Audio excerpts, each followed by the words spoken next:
Em 485 a.C., quando conquistada pelos babilônios, Israel era uma terra árida, onde os poucos camponeses que a habitavam davam duro para sobreviver. Esta era a terra que Deus havia prometido para Abraão, Isaque e Jacó, e aos seus descendentes para sempre. Toda a terra que você está vendo, darei a você, Abraão, e a sua descendência para sempre. A terra não poderá ser vendida definitivamente, porque ela é minha. O povo que orgulhosamente habitava a terra prometida foi dizimado, espalhado e levado à Babilônia, onde passou 70 anos, conforme predito por Jeremias. Toda esta terra se tornará uma ruína desolada, e vocês estarão sujeitos ao rei da Babilônia durante 70 anos. Muitos judeus haviam voltado a Jerusalém para reerguer o templo, mas o resto da cidade estava em ruínas, suas paredes derrubadas e portões queimados. Em meio à desolação, Deus inspirou o profeta Zacarias a proferir uma das profecias mais notáveis já registradas. Ela predizia o período bíblico conhecido como os últimos dias. Farei de Jerusalém uma taça que embriague todos os povos ao seu redor. Farei de Jerusalém uma pedra pesada para todas as nações. O cumprimento dessa profecia após o admirável renascimento de Israel em 1948 é constatado pelo mundo todo. Exatamente como previsto na Bíblia, ao invés de Nova York, Berlim ou Moscou, a pequenina Jerusalém é o fardo maior dos países do mundo. O peso que ela tem é tal que o Conselho de Segurança das Nações Unidas dedicou quase 1/3 das suas deliberações a Israel, que representa apenas 1/1000 da população mundial.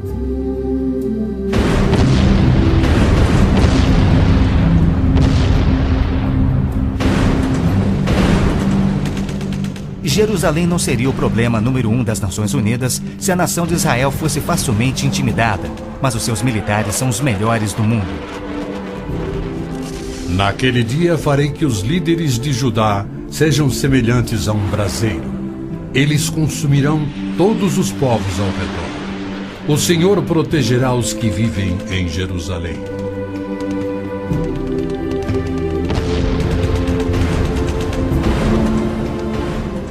E exatamente como previsto, Israel tem devorado quem o ataca, vencendo todas as guerras, apesar de enormes desvantagens.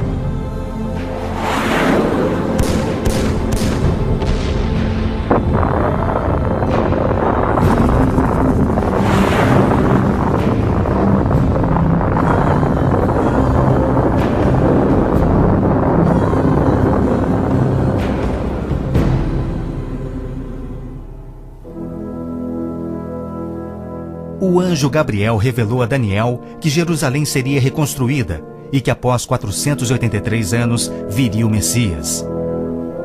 E que seu próprio povo, o povo de Israel, o rejeitaria e o crucificaria. Que a cidade e o templo ficariam outra vez em ruínas. E foi assim que aconteceu. Depois o ungido será morto e já não haverá lugar para ele. A cidade e o lugar santo, o templo, serão destruídos pelo povo do governante que virá. Jesus entrou em Jerusalém no dia exato da profecia, foi aclamado como Messias e depois rejeitado. Jesus mesmo profetizou: Eu lhes garanto que não ficará aqui pedra sobre pedra, serão todas derrubadas. E serão levados como prisioneiros para todas as nações. No ano 70 DC, exatamente como Cristo previu, os exércitos romanos sob Tito saquearam Jerusalém, derrubaram o templo de Herodes e não deixaram pedra sobre pedra. Mais de 1 milhão de judeus foram mortos e o remanescente espalhado pelas nações.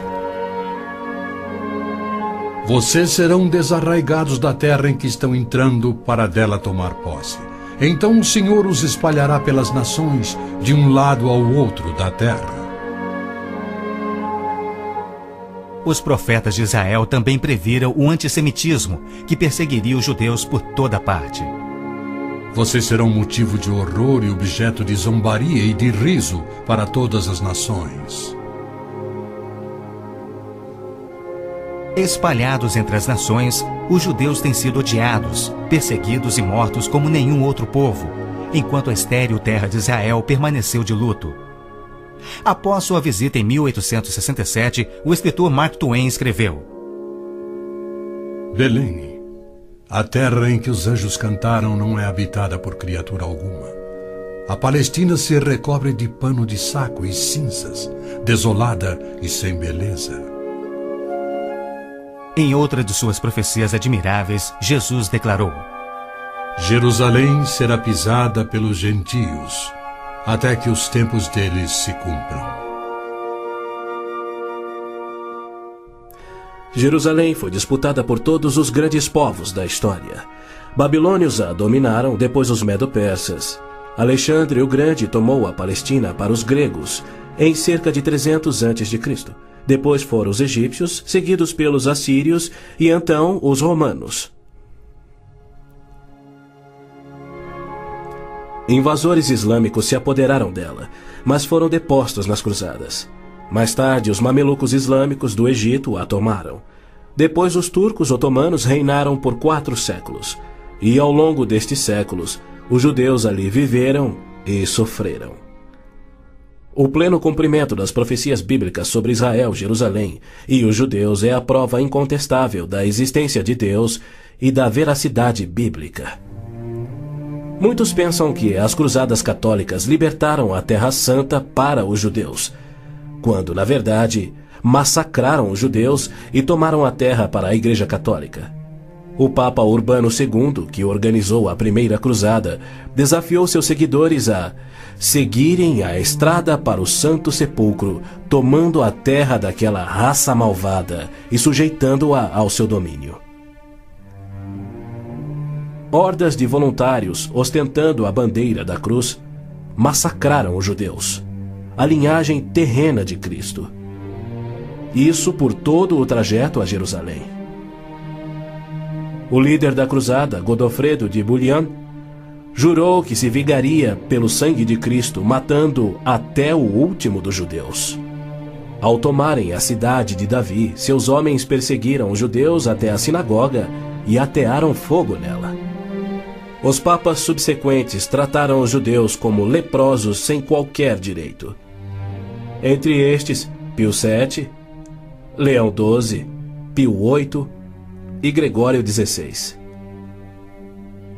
O abuso de Hitler contra os judeus alemães antes da Segunda Guerra descortinou um antissemitismo fervilhante que se estendeu por todo o mundo. Ao navio transatlântico St. Louis, abarrotado com 1.100 refugiados judeus, foi negado acesso a todos os portos nas Américas do Sul, Central e do Norte. 700 destes tinham vistos de imigração para os Estados Unidos, porém o presidente Roosevelt os enviou de volta para morrerem nos fornos de Hitler.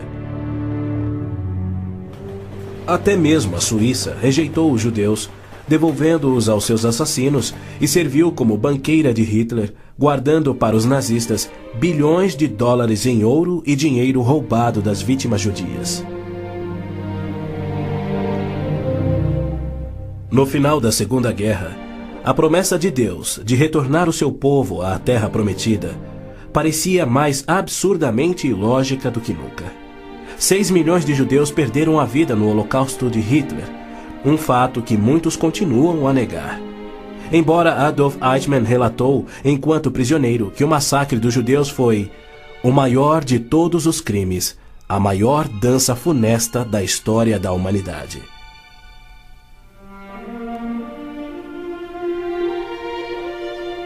E o mais incrível é que, após a guerra, centenas dos esqueléticos sobreviventes, libertados dos campos de extermínio, foram mortos em toda a Europa. Porém, Deus não esquecera das suas promessas. De 1945 a 1948, apesar de um cruel bloqueio naval inglês, 10 navios antigos contrabandearam 70.000 sobreviventes do Holocausto para dentro da Terra Prometida. Nas palavras de um dos sobreviventes, os velhos navios e a frota britânica eram ameaças menores que a vida na Europa. Pela primeira vez em anos tínhamos um propósito: a criação de um Estado judeu. Milhões de judeus têm voltado a Israel oriundos de mais de 100 países. A existência de Israel hoje, na Terra Prometida, é incontestavelmente uma obra de Deus. Vejam, eu os trarei da terra do norte e os reunirei dos confins da terra. Aquele que dispersou Israel o reunirá. Em novembro de 1947, as Nações Unidas adotaram a sua Resolução 181. Ela dividia a Palestina, dando 18% aos judeus e 82% aos árabes. E tornou Jerusalém uma cidade internacional que, conforme o Vaticano também insistiu, nunca poderia ter domínio judeu. O mundo árabe rejeitou esta resolução e exigiu toda a Palestina. Até hoje, nenhum mapa árabe admite a existência de Israel.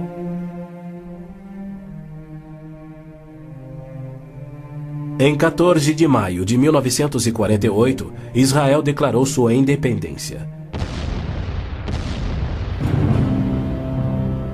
E foi imediatamente invadido por 6 nações árabes. Seus soldados eram várias vezes mais numerosos que os colonos judeus e tinham superioridade indiscutível em armas, tanques e aviões. Tendo recebido da ONU uma faixa estreita e indefensável de terra, rodeada de inimigos dispostos a exterminá-lo, Israel deveria ter sido aniquilado. Porém, para a surpresa do mundo inteiro, que torcia para os seus inimigos, os colonos israelenses derrotaram os que buscavam destruí-los, exatamente como Deus prometera. E assim tem acontecido em guerra após guerra, à medida que seus inimigos têm tentado aniquilar Israel. Sim, é isto mesmo. A aniquilação é o seu propósito declarado. Os muçulmanos têm como dever religioso a exterminação dos judeus. Eles sonham com sua destruição e promovem festividades para honrar os assassinos dos inocentes cidadãos de Israel. O fundamentalismo islâmico começa a varrer o nosso mundo. O próprio Maomé declarou: A última hora não virá antes que os muçulmanos lutem contra os judeus e os muçulmanos os matem. Mas por que a imprensa chama os terroristas muçulmanos de radicais e extremistas? Na verdade, eles apenas estão sendo fiéis ao islamismo. O Corão ordena: Não tomeis por confidentes amigos os judeus nem os cristãos. Matai os idólatras, os não muçulmanos, onde quer que os acheis. Capturai-os, acossai-os e espreitai-os. Líderes muçulmanos, religiosos e políticos ameaçam os judeus como fazia Hitler na TV, pelo rádio e alto-falantes nas ruas e nas mesquitas. Quando Gaddafi brada: a batalha de Israel será tal que Israel deixará de existir, ele fala por todos. O extermínio de Israel é transmitido aos muçulmanos desde o aleitamento. Um ministro da educação da Síria escreveu: O ódio com que doutrinamos as mentes dos nossos filhos desde o parto é sagrado. Um livro-texto de adolescentes egípcios declara: Israel não viverá se os árabes forem firmes no seu ódio. E um livro de pré-adolescentes diz: Os árabes não desistem de trabalhar em prol do extermínio de Israel.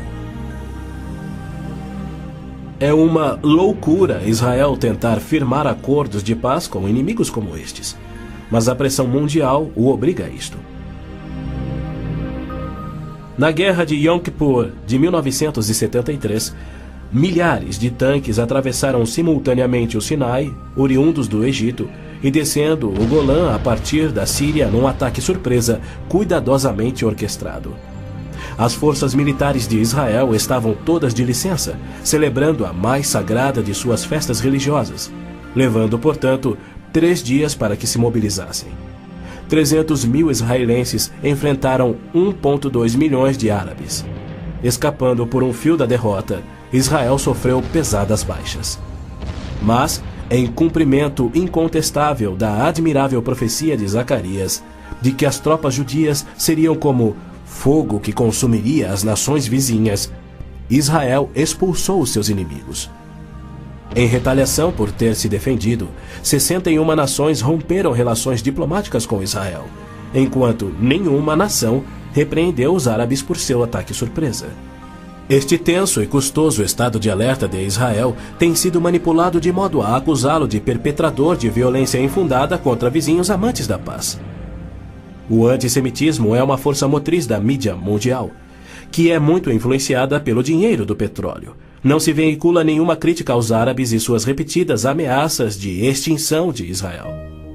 Quando Israel deportou 400 terroristas do Hamas e do Jihad Islâmico por terem matado e mutilado centenas de seus civis, foi criticado pela mídia internacional e censurado pelas Nações Unidas.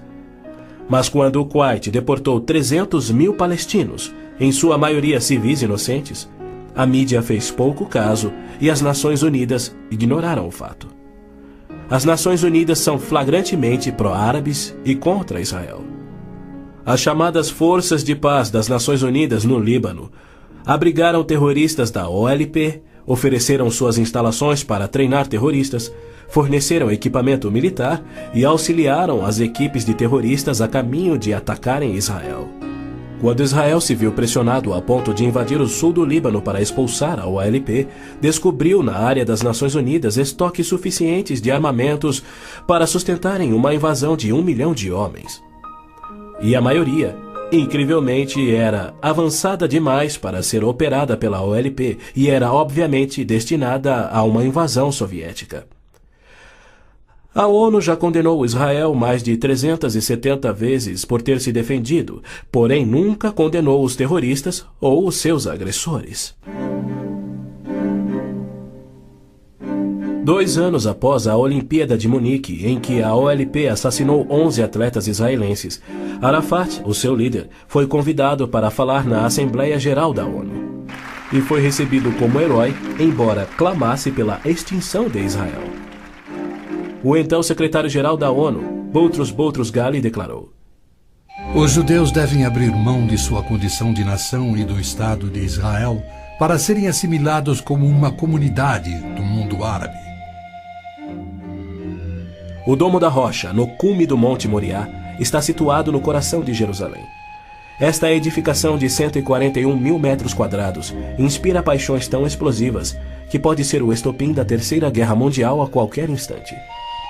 Foi ali que Abraão obedientemente construiu um altar e colocou sobre ele o seu filho Isaque, disposto a oferecê-lo como sacrifício a Deus. Mas Deus o impediu e proveu um carneiro para substituir a Isaque. 900 anos mais tarde, há cerca de 3.000 anos, o rei Davi comprou aquele terreno santo de Araúna, o Jebuseu, para poder edificar ali um altar a seu Deus. E foi ali que Salomão construiu o primeiro templo. Do templo judeu, destruído por 2 vezes, não resta nada. Em seu lugar se ergue o Domo da Rocha, um imenso monumento ao deus islâmico da lua, o antissemita Alá.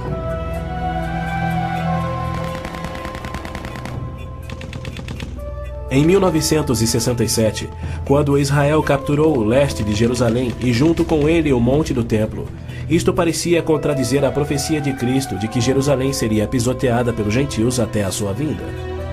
Mas, incrivelmente, Israel imediatamente devolveu o Monte do Templo aos cuidados do rei Hussein da Jordânia.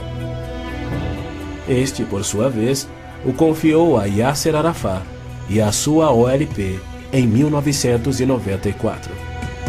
Assim, o coração de Jerusalém está nas mãos de gentios e as nações dos gentios de todo o mundo exigem o controle. Uma das principais tensões no Oriente Médio, hoje em dia, é a questão do chamado povo palestino. A Organização de Libertação da Palestina, a OLP, liderada por Yasser Arafat desde 1969, alega representar os palestinos. A OLP declara: Nosso conflito com o inimigo sionista não surge em função da demarcação de suas fronteiras, mas sim da própria existência de Israel. A OLP, como todos devem saber, é uma organização islâmica de terrorismo. Ela treinou as gangues de assassinos de Idi Amin, que mataram 300 mil cristãos negros em Uganda. Na verdade, a maioria das organizações terroristas em todo o mundo foram treinadas pela OLP. Arafat cometeu seu primeiro assassinato aos 20 anos. Sob sua liderança, a OLP se tornou a maior, a mais rica, a mais violenta e a mais sangrenta das organizações terroristas já conhecidas. Em 1970, a OLP tinha 55 bases na Jordânia, e seu terrorismo contínuo contra os civis jordanianos era tão maligno que o rei Hussein a atacou com suas tropas de beduínos e, após semanas de sangrentas batalhas, expulsou a OLP para o Líbano.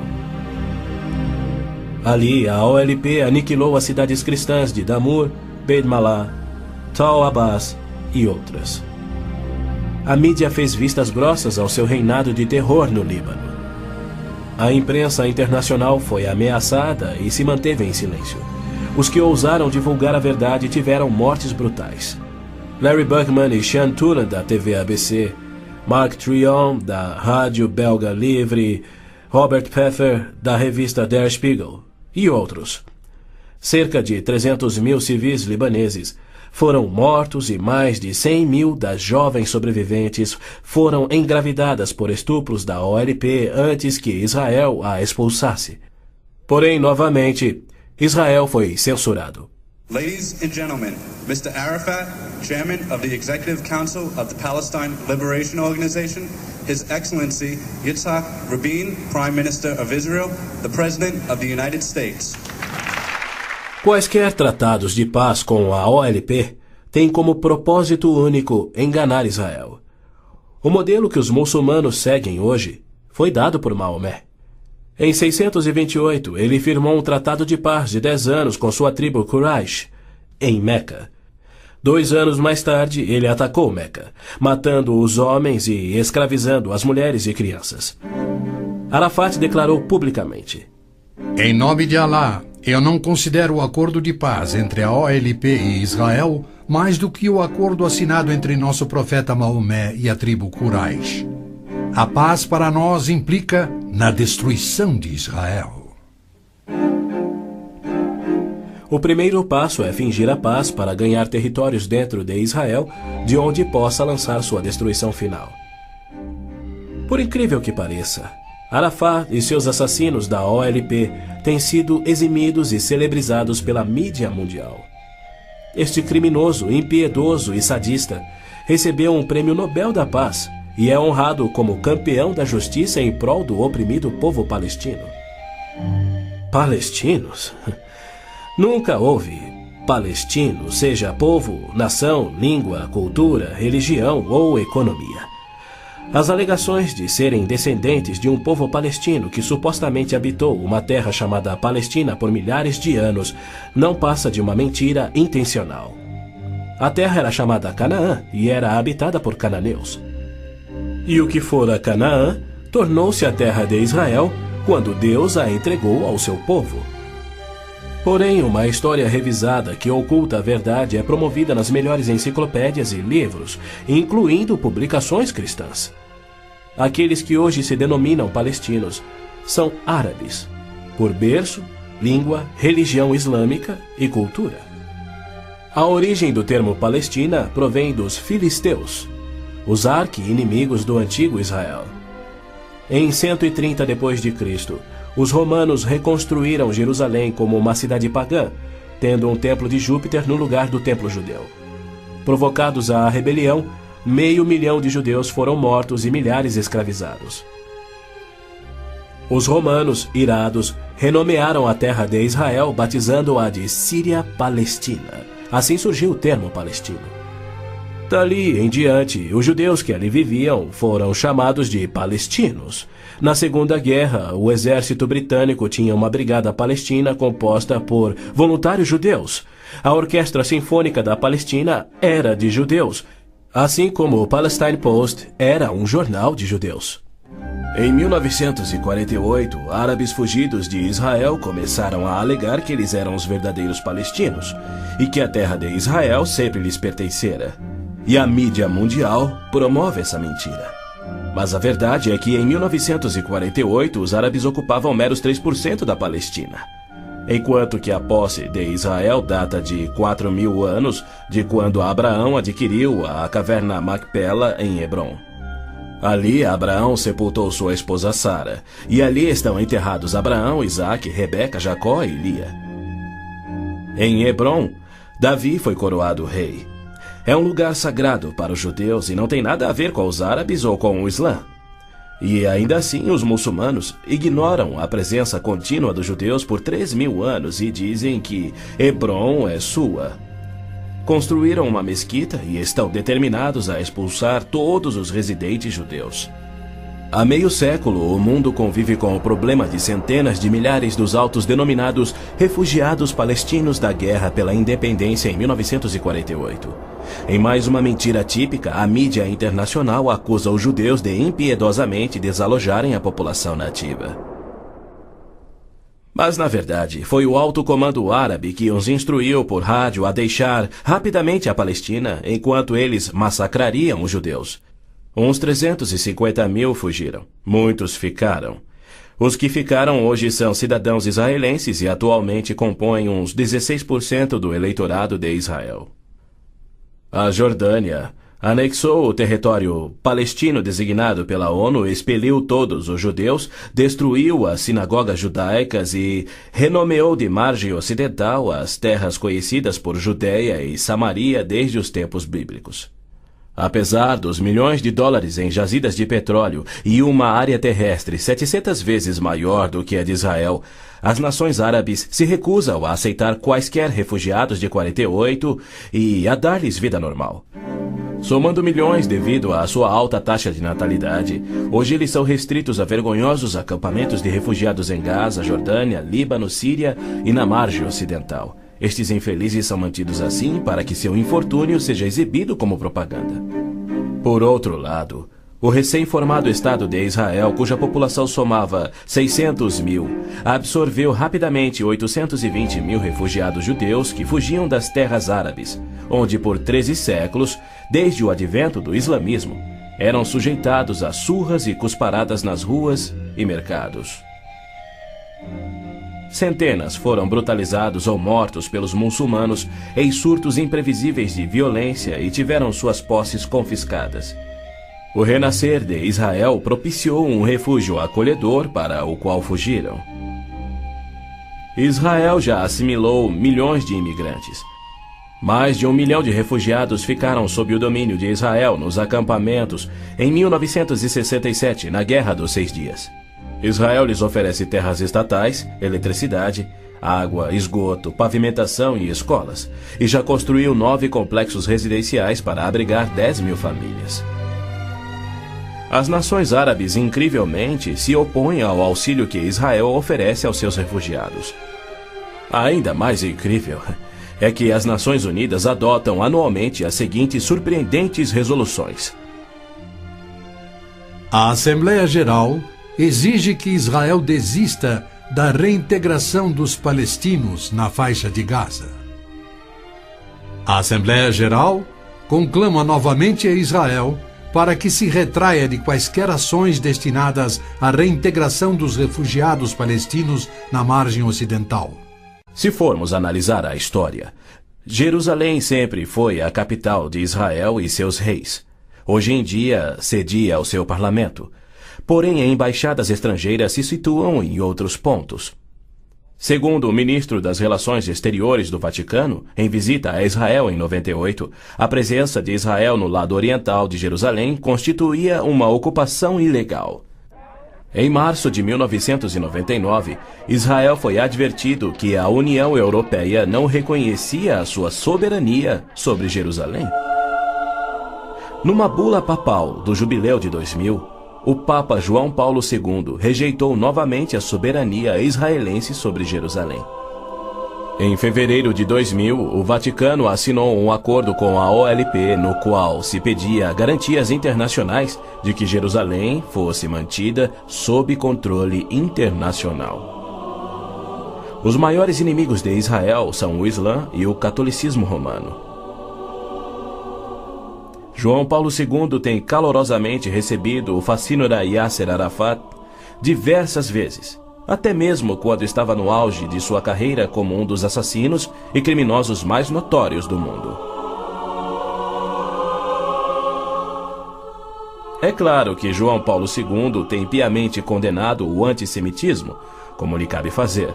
Porém, ele se limita a se desculpar por atos cometidos por filhos e filhas da Igreja. E ele nunca, jamais, admitiu que os judeus e evangélicos martirizados na Inquisição o foram por política oficial da Igreja e seus papas. Roma insiste até em nossos dias que os católicos e não os judeus são o povo escolhido por Deus. Por exemplo, em 1928, um decreto do Vaticano se referia aos judeus como povo anteriormente escolhido por Deus.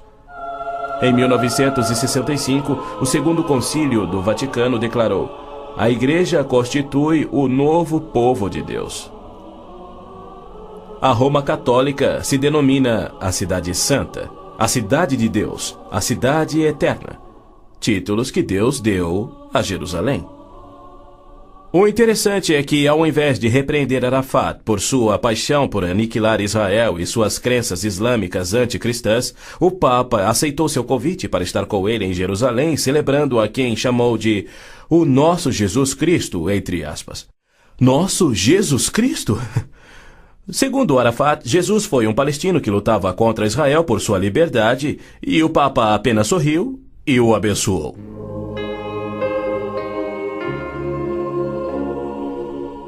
Os judeus culpam a Cristo e aos cristãos pelo antissemitismo do catolicismo romano. Mas o catolicismo, com seu falso evangelho de obras, sacramentos, purgatório e indulgências, não representa o cristianismo bíblico.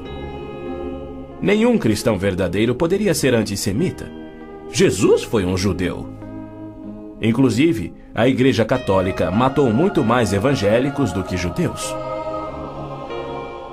O Papa Inocêncio III massacrou por completo a cidade de Béziers, na França. Morreram cerca de 60 mil cristãos albigenses. E segundo o Papa, foi o auge do seu papado. Os exércitos dos papas levaram um século para exterminar os albigenses e o mesmo destino foi imposto aos valdenses, huguenotes, husitas e outros. No massacre de São Bartolomeu foram chacinados 70 mil huguenotes, mais 200 mil foram mortos depois e 500 mil fugiram da França para salvar a vida. E como estes, há muitos outros exemplos. Hitler não assassinaria os 6 milhões de judeus se os séculos do antissemitismo romano não tivessem preparado o caminho. Em 26 de abril de 1933, Hitler relembrou aos representantes do Vaticano, Bispo Burning e Monsenhor Steinmann, que por 15 séculos Roma considerara os judeus parasitas a serem exterminados, e que ele lhes oferecia uma solução final para o problema dos judeus. Antes de se tornar o Papa Pio XII, o cardeal Eugênio Pacelli, núncio papal da Alemanha, entregou dinheiro do Vaticano a Hitler para formar o partido nazista. Ao se tornar Papa, Pacelli enviou uma mensagem de apoio ao Führer. Ao ilustre Herr Adolf Hitler, Führer e chanceler do Reich alemão. É com grande prazer que recordamos os muitos anos passados na Alemanha como núncio apostólico, ocasião em que fizemos de tudo para estabelecer relações harmoniosas entre a Igreja e o Estado. Agora, suplicamos ainda mais fervorosamente para alcançarmos este alvo. Era 1939 e os abusos de Hitler, bem como suas intenções para os judeus, já eram conhecidos em todo o mundo.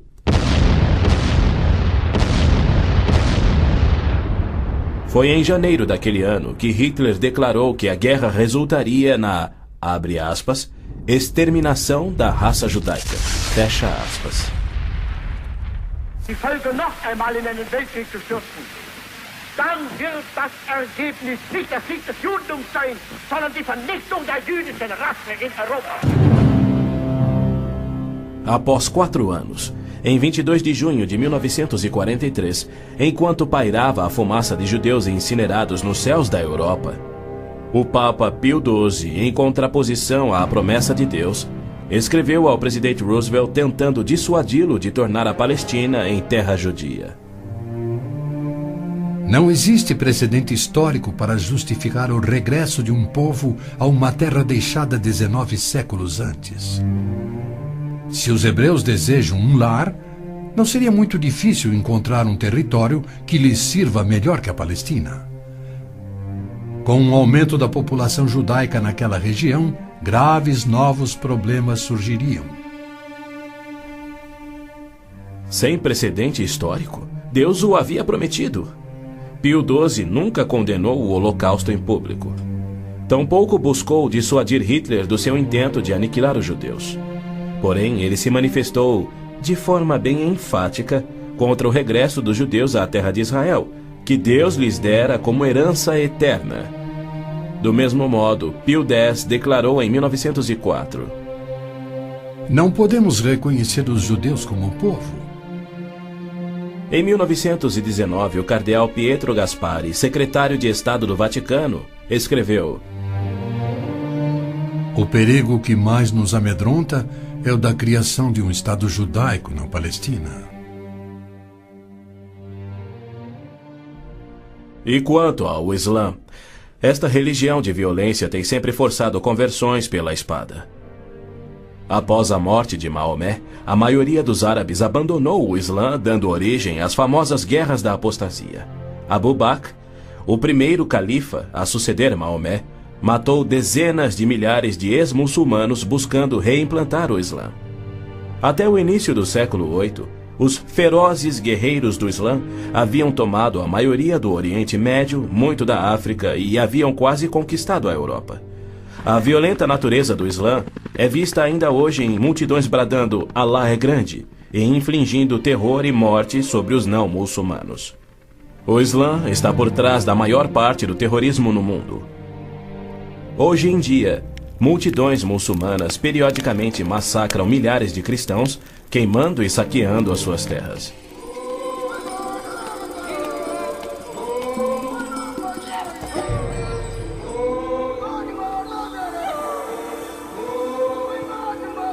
No sul do Sudão, milhões de cristãos negros estão sendo privados de alimento, escravizados e até mortos pelo governo islâmico do norte. É verdade que os judeus foram mortos durante as cruzadas, mas isso foi contra o ensinamento de Cristo e seu divino exemplo. Já os terroristas muçulmanos matam como forma de obediência a Allah, em obediência ao Corão e ao ensino e exemplo de Maomé. Qualquer estudioso muçulmano concordará ser o dever sagrado de todo muçulmano em todas as eras praticar guerra santa o quanto for possível para forçar o mundo inteiro à submissão ao Islã. O Corão mantém mais de 100 versículos sobre lutar e matar neste propósito. Porém, a mídia internacional insiste em descrever o Islã como religião pacífica. Tony Blair, o premier britânico, classificou o Islã dizendo ser sinônimo da paz, tolerância, além de uma força para o bem. Muitos políticos de destaque no Ocidente têm elogiado o Islã e seus caminhos pacíficos, e líderes religiosos também. E que seu próprio povo, o povo de Israel, o rejeitaria e o crucificaria. Que a cidade e o templo ficariam outra vez em ruínas. E foi assim que aconteceu. Depois o ungido será morto e já não haverá lugar para ele. A cidade e o lugar santo, o templo, serão destruídos pelo povo do governante que virá. Jesus entrou em Jerusalém no dia exato da profecia. Foi aclamado como Messias e depois rejeitado. Jesus mesmo profetizou: Eu lhes garanto que não ficará aqui pedra sobre pedra. Serão todas derrubadas. E serão levados como prisioneiros para todas as nações. No ano 70 DC, exatamente como Cristo previu, os exércitos romanos sob Tito saquearam Jerusalém, derrubaram o templo de Herodes e não deixaram pedra sobre pedra. Mais de 1 milhão de judeus foram mortos e o remanescente espalhado pelas nações. Vocês serão desarraigados da terra em que estão entrando para dentro. Não seria o problema número 1 das Nações Unidas se a nação de Israel fosse facilmente intimidada, mas os seus militares são os melhores do mundo. Naquele dia farei que os líderes de Judá sejam semelhantes a um braseiro. Eles consumirão todos os povos ao redor. O Senhor protegerá os que vivem em Jerusalém.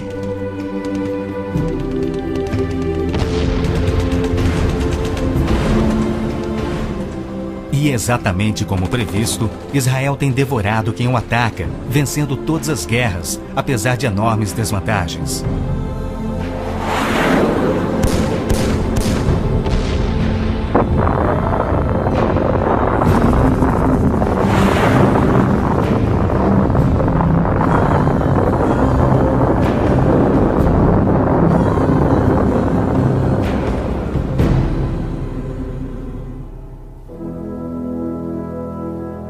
O anjo Gabriel revelou a Daniel que Jerusalém seria reconstruída e que após 483 anos viria o Messias.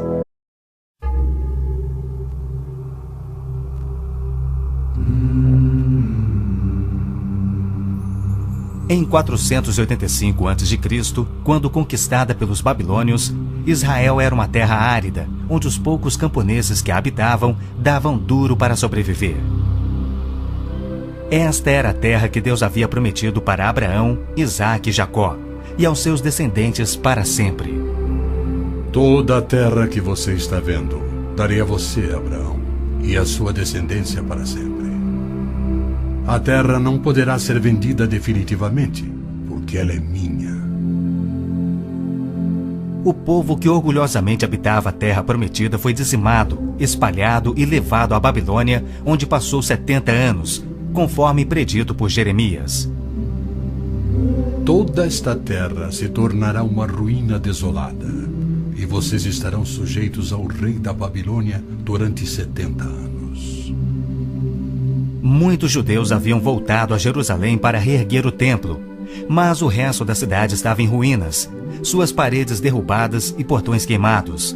Em meio à desolação, Deus inspirou o profeta Zacarias a proferir uma das profecias mais notáveis já registradas. Ela predizia o período bíblico conhecido como os últimos dias. Farei de Jerusalém uma taça que embriague todos os povos ao seu redor. Farei de Jerusalém uma pedra pesada para todas as nações. O cumprimento dessa profecia após o admirável renascimento de Israel em 1948 é constatado pelo mundo todo. Exatamente como previsto na Bíblia, ao invés de Nova York, Berlim ou Moscou, a pequenina Jerusalém é o fardo maior dos países do mundo. O peso que ela tem é tal que o Conselho de Segurança das Nações Unidas dedicou quase 1/3 das suas deliberações a Israel, que representa apenas 1/1000 da população mundial.